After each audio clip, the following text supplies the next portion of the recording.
নবী হযরত মুসা ও হযরত খিজির আলাইহিস সালামের সাক্ষাতে বিস্ময়কর কয়েকটি ঘটনা সংঘটিত হয়েছিল। প্রিয় দর্শক, সেই বিস্ময়কর ঘটনাগুলো নিয়ে আলোচনা থাকছে এই ভিডিওতে। আল্লাহর নবী হযরত মুসা আলাইহিস সালাম একবার একটি মজলিসে ভাষণ দেওয়ার জন্য দাঁড়িয়েছেন। এমন সময় বনী ইসরাইলের একজন ব্যক্তি তাকে একটি প্রশ্ন করলেন, হে আল্লাহর নবী মুসা, এই পৃথিবীতে সবচেয়ে জ্ঞানী ব্যক্তি কে, আপনি নাকি অন্য কেউ? তখন হযরত মুসা আলাইহিস সালাম বললেন যে এই পৃথিবীতে সবচেয়ে জ্ঞানী ব্যক্তি হলাম আমি। কিন্তু তিনি যে জবাবটি দিয়েছেন এই জবাবটি যথাযথ হয়নি।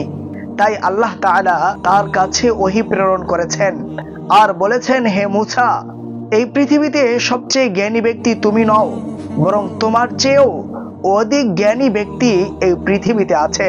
তখন তিনি আল্লাহ তাআলার কাছে প্রার্থনা করলেন, হে আল্লাহ, আমি যেন ওই ব্যক্তির সাথে সাক্ষাৎ করতে পারি সেই তৌফিক আপনি আমাকে দান করুন। তখন আল্লাহ তাআলা তাকে বললেন, হে মুসা, দুই নদীর সংযোগ স্থলে তিনি বসবাস করেন। তখন তিনি বললেন, হে আল্লাহ, আমি তার কাছে কিভাবে যেতে পারি? আল্লাহ তাআলা তাকে বললেন, তুমি একটি মাছ ধরো, এই মাছটি ধরে তুমি মাছ সঙ্গে করে নিয়ে রওনা হও, এই মাছই তোমাকে সেই গন্তব্যে পৌঁছে দিবে। হযরত মুসা আলাইহিস সালাম একটি মাছ ধরলেন এবং সফরের জন্য রওনা হলেন। সাথে তিনি একজন সফর সঙ্গী নিলেন যার নাম ইউশা ইবনে নুন। তিনিও পরবর্তীতে একজন নবী হয়েছেন।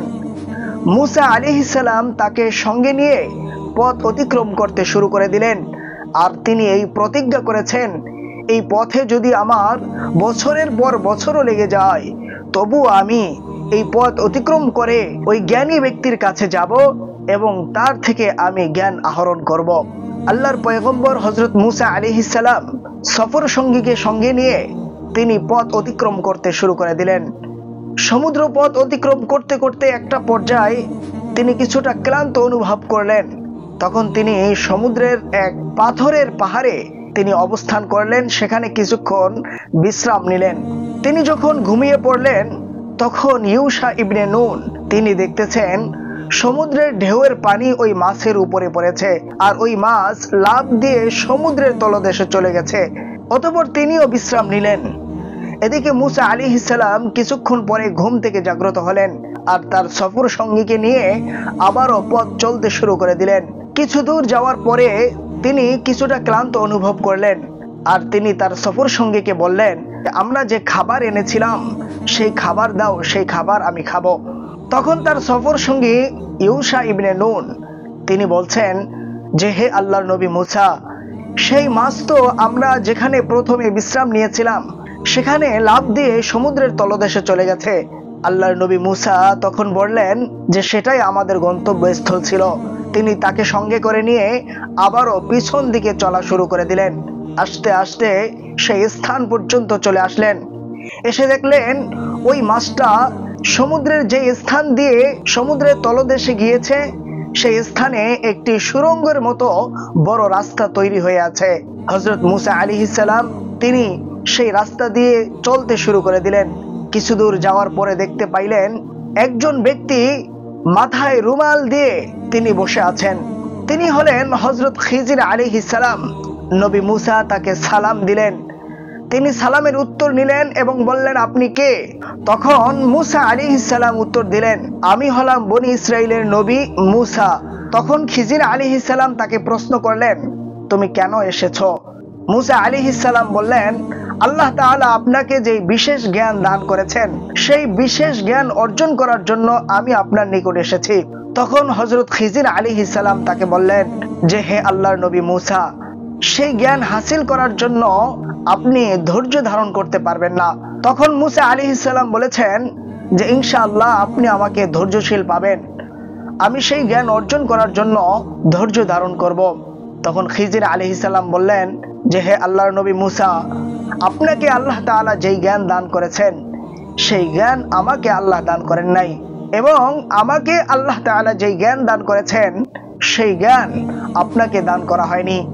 তবে আপনি যদি সেই জ্ঞান অর্জন করতে চান তবে আপনাকে ধৈর্য ধারণ করতে হবে। মুসা আলাইহিস সালাম ধৈর্য ধারণ করতে রাজি হলেন। তখন খিজির আলাইহিস সালাম নবী মূসাকে নিয়ে পথ অতিক্রম করতে শুরু করে দিলেন। কিছু দূর যাওয়ার পরে একটি নদী বাজলো।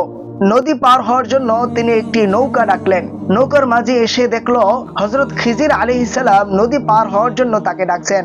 তখন তিনি বললেন, আমি আপনাদেরকে পার করে দিব এবং আপনার সম্মানে আমি আপনাদের থেকে কোনো বিনিময় নিব না। নবী মূসা ও খিজির আলাইহিস সালাম নৌকায় আরোহণ করলেন, এপার থেকে ওপারে নিয়ে গেল। মাঝি তাদের থেকে কোনো বিনিময়ও চাইল না। কিন্তু হযরত খিজির আলাইহিস সালাম ওই নৌকার একটি তক্তা ভেঙে দিল। মূসা আলাইহিস সালাম বললেন, আপনি এটা কি করলেন? এই ব্যক্তিরা কত দয়া করেছে, তিনি আমাদের থেকে বিনিময় নেয়নি, কিন্তু আপনি তার একটা ক্ষতি করে দিলেন, তার নৌকাটাকে ছিদ্র করে দিলেন।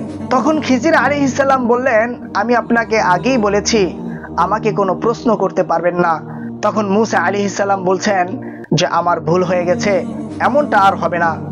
তখন হযরত খিজির আলাইহিস সালাম নবী মূসাকে নিয়ে আবারও পথ অতিক্রম করতে শুরু করে দিলেন। কিছুক্ষণ পথ অতিক্রম করার পরে কয়েকজন শিশু বালক খেলাধুলা করতেছিল।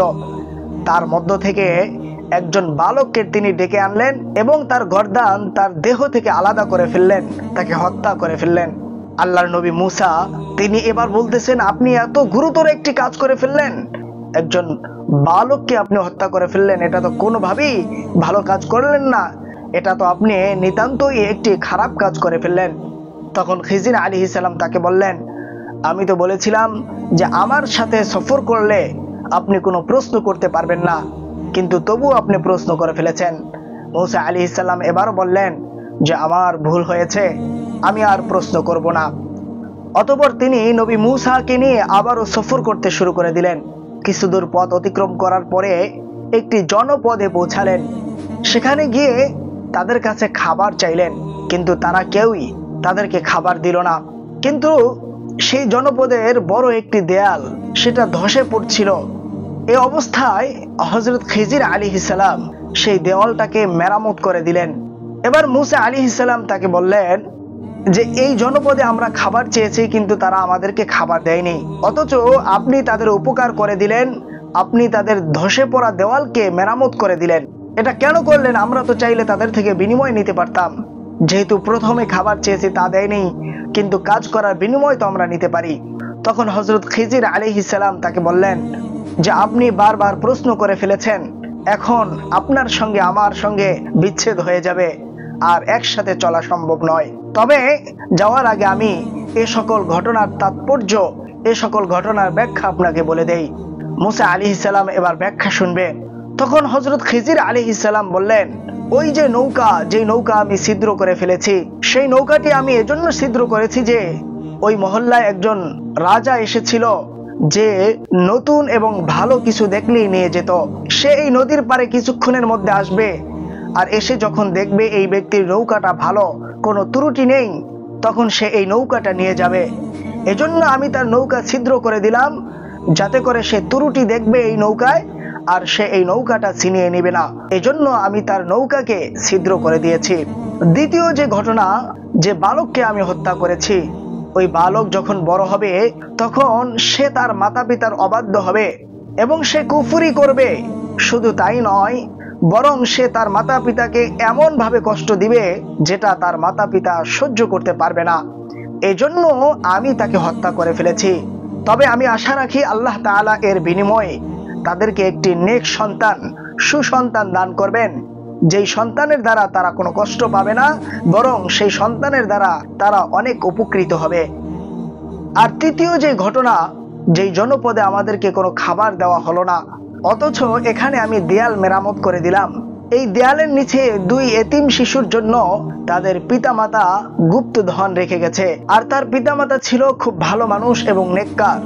ওই নেককার বান্দারা তার সন্তানদের জন্য গুপ্তধন রেখে দিয়েছে এই দেয়ালের নিচে। এই দেয়াল যদি পুরোটাই ধসে পড়ে যায়, মানুষ সেই গুপ্তধন বের করে নিয়ে যাবে। এজন্য আমি এই দেয়াল মেরামত করে দিলাম, যাতে করে এই শিশুরা যখন যুবক হবে, বুঝতে শিখবে, তখন তারা নিজেরাই তাদের গুপ্তধন বের করে নিতে পারবে। এই নেককার ব্যক্তিদের সন্তানদের গুপ্তধন হেফাজত করার জন্য আমি বিনামূল্যে এই দেয়াল মেরামত করে দিলাম। এই ছিল বিস্ময়কর তিন ঘটনার ব্যাখ্যা। মুসা আলাইহিস সালাম এই ব্যাখ্যা শুনলেন এবং হযরত খিজির আলাইহিস সালাম থেকে বিদায় নিয়ে চলে গেলেন। প্রিয় দর্শক, এই ঘটনাটি আল্লাহ তাআলা পবিত্র কোরআনের সূরা কাহাফের ৬০ থেকে নিয়ে ৮২ নম্বর আয়াত পর্যন্ত এই মোট ২৩ আয়াতে খুব সুন্দরভাবে আলোচনা করেছেন এবং সহিহ বুখারী সহ হাদিসের বিভিন্ন কিতাবে এই ঘটনাটি এসেছে। প্রিয় দর্শক, এটি একটি সত্য ঘটনা, কোরআন হাদিসের ঘটনা। এই ঘটনা থেকে আমাদের শিখতে হবে আল্লাহ তাআলা যাকে যতটুকু জ্ঞান দান করেন সে ততটুকুই হাসিল করতে পারে। এই ঘটনা থেকে আরেকটা বিষয় প্রতীয়মান হয় যে হযরত খিজির আলাইহিস সালাম তিনি যেই ৩টা কাজ করেছেন এই ৩টা কাজের ব্যাপারে তিনি সম্যক অবগত ছিলেন, কিন্তু হযরত মুসা আলাইহিস সালাম এই ৩টা বিষয়ের ব্যাপারে অবগত ছিলেন না, তাই তিনি প্রশ্ন করে বসেছেন। অনেক সময় দেখা যায় আমরা যেটাকে ভালো মনে করি সেটা বাস্তবিক পক্ষে ভালো নয়, আর আমরা যেটাকে মন্দ মনে করি সেটা বাস্তবিক পক্ষে মন্দ নয়, ভালো হতে পারে। বস্তুত আল্লাহ তাআলাই ভালো জানেন কোন জিনিস আমাদের জন্য ভালো আর কোন জিনিস আমাদের জন্য মন্দ।